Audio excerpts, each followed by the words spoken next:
અમેરિકામાં હવે immigration enforcement ખૂબ જ ડરામણું સ્વરૂપ ધારણ કરી રહ્યું છે અને તેની સામેનો વિરોધ પણ વધુ તીવ્ર બની રહ્યો છે.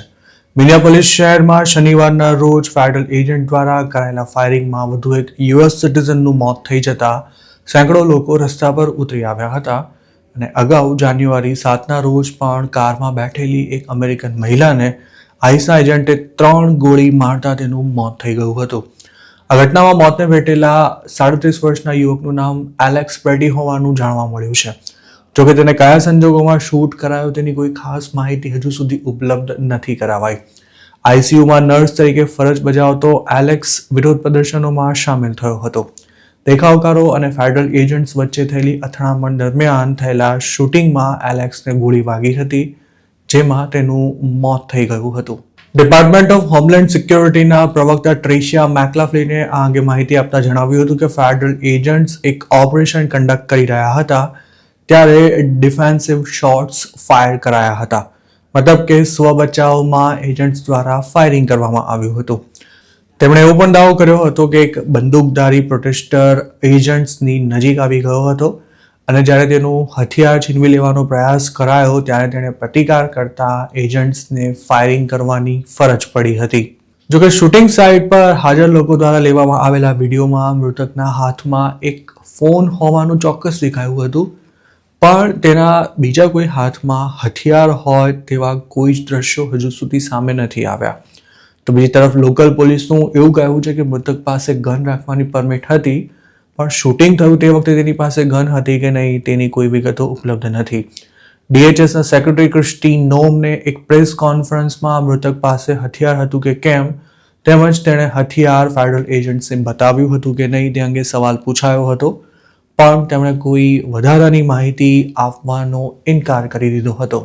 જે ઓફિસરે એલેક્સને શૂટ કર્યો છે તે 8 વર્ષથી બોર્ડર પેટ્રોલમાં ફરજ બજાવતો હોવાનું જાણવા મળ્યું છે. અમેરિકાના પ્રેસિડેન્ટે પણ આ ઘટનાની નોંધ લેતા સોશિયલ મીડિયા પર મૃતકની એક કહેવાતી ગનની તસવીર શેર કરતા એવો સવાલ કર્યો હતો કે પોલીસ ક્યાં છે અને કેમ આઈસના ઓફિસર્સને મદદ નથી કરી રહી. તેમણે સ્ટેટના ગવર્નર તેમજ મિનિયાપોલિસના મેયરને પણ આડે હાથે લીધા હતા. મિનેસોટામાં માહોલ દિવસે ને દિવસે તંગ બની રહ્યો હોવાથી ગવર્નર ટીમ વોલ્ઝે નેશનલ ગાર્ડને પણ તૈનાત કરી દીધા છે.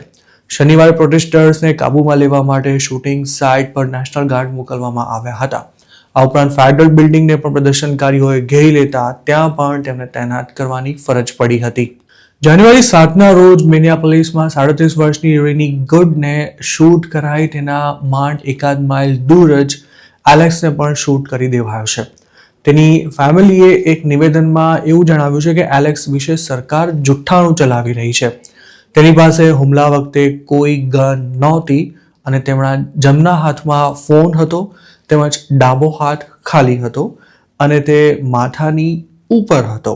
એલેક્સને જે લોકેશન પર શૂટ કરાયો હતો ત્યાંથી આઈસ દ્વારા એક મહિલાને અરેસ્ટ કરીને લઈ જવાઈ રહી હતી અને એલેક્સ તેનો વિરોધ કરી રહ્યો હતો.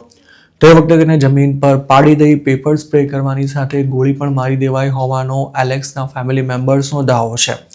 તેમણે લોકોને આ ઘટનામાં હકીકત શું છે તે બહાર લાવવા સરકાર પર પ્રેશર કરવાની પણ અપીલ કરી છે. જાન્યુઆરી 7ના રોજ થયેલા શૂટિંગ બાદ મિનેસોટા સહિત અમેરિકાના ઘણા રાજ્યોમાં વિરોધ પ્રદર્શનો થયા છે, પણ તેનાથી ઇમિગ્રેશન એન્ફોર્સમેન્ટમાં કોઈ જ ફરક નથી પડ્યો અને તેનો પુરાવો જાન્યુઆરી 24ના રોજ થયેલું વધુ એક શૂટિંગ આપી રહ્યું છે. આ ઉપરાંત ચાલુ સપ્તાહમાં જ આઈસ દ્વારા 4 બાળકોની ધરપકડ કરાયા બાદ પણ ખાસો હોબાળો થયો હતો. માત્ર મિનિયાપોલિસ અને તેની આસપાસના વિસ્તારોમાં છેલ્લા 1.5 મહિનામાં જ 3000થી વધુ ઇમિગ્રન્ટ્સની ધરપકડ કરવામાં આવી છે. હાલ સ્ટેટમાં એવી સ્થિતિ છે કે કોઈ સ્ટેટસ વિના રહેતા લોકોએ ઘરની બહાર નીકળવાનું જ બંધ કરી દીધું છે અને ઘણા બિઝનેસીસ પણ ઘણા સમયથી બંધ પડ્યા છે.